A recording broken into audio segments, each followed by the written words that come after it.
Welcome to the February meeting of the Policy Review and Performance Scrutiny Committee. Coming into the Council, it's a major undertaking, it's a huge organisation with quite a complex structure and complex policies. In order to understand that, a very good way to start for a new councillor is to join a scrutiny committee where you're hearing presentations, you're able to ask questions, and you never look foolish in asking a naive question. It's always an important question. My committee, because it's policy and performance, is responsible for things like the budget. It also is responsible for areas like major projects in terms of buildings, major office developments. It's concerned with looking at any policy that's important to the council.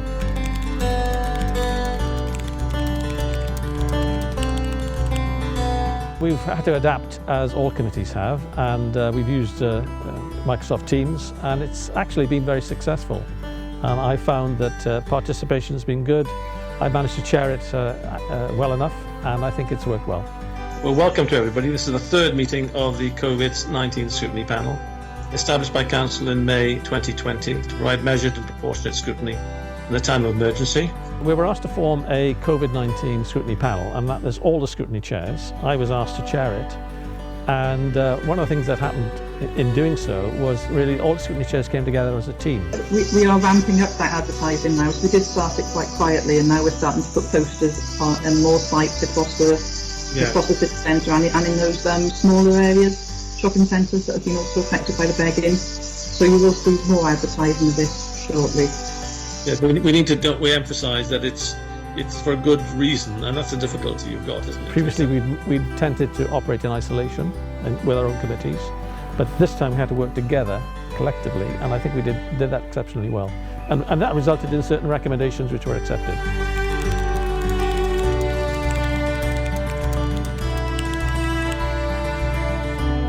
We've recently been looking at the way that scrutiny impact is made and how people follow through on the accepted recommendations that come out of scrutiny. And we've got a major report that's being accepted, which is now being implemented, which is going to make a massive change. Still a robust and rigorous corporate plan, having gone through a strong process. And we have got a performance panel which looks at the corporate plan before it's finalised. Chair, I thought it was a very constructive discussion. A number of the recommendations coming out of that discussion will be included, I'm sure, Cabinet a meeting later today to consider it. We were able to take part in that, and other scrutiny chairs got involved, and a number of the recommendations that we made turned into changes to the corporate plan.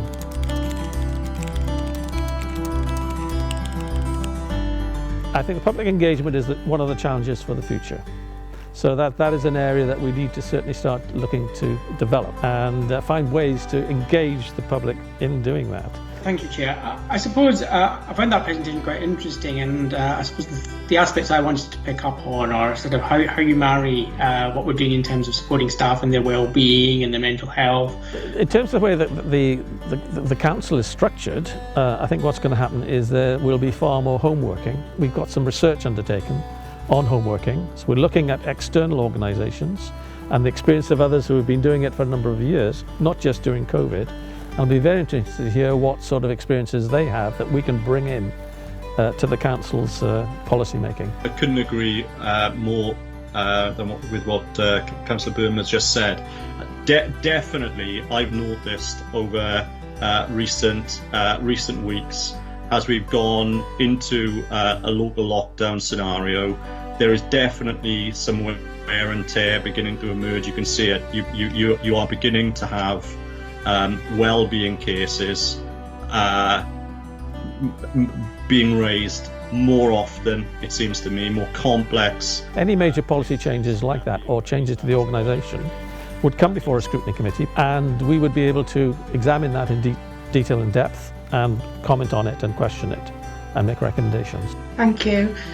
It's just in relation to the consultation. I'm just wondering, in terms of consulting with young people, and it's two questions really. One is whether there's an accessible child-friendly version of it, and whether you are still going to try and engage with the schools. There's no other way for any backbench member of the council to take part in getting involved in changing things, examining things, questioning things, and potentially changing people's minds about how things should be done. We don't have a separate version of this consultation that's been drafted specifically for children, but what we do have is, as Councillor Weaver was saying, the evidence from our Child Friendly City survey, which was conducted towards the end of 2020, which gives a flavour of the experiences, the impact of COVID-19 on young people in the city, which builds a broader picture.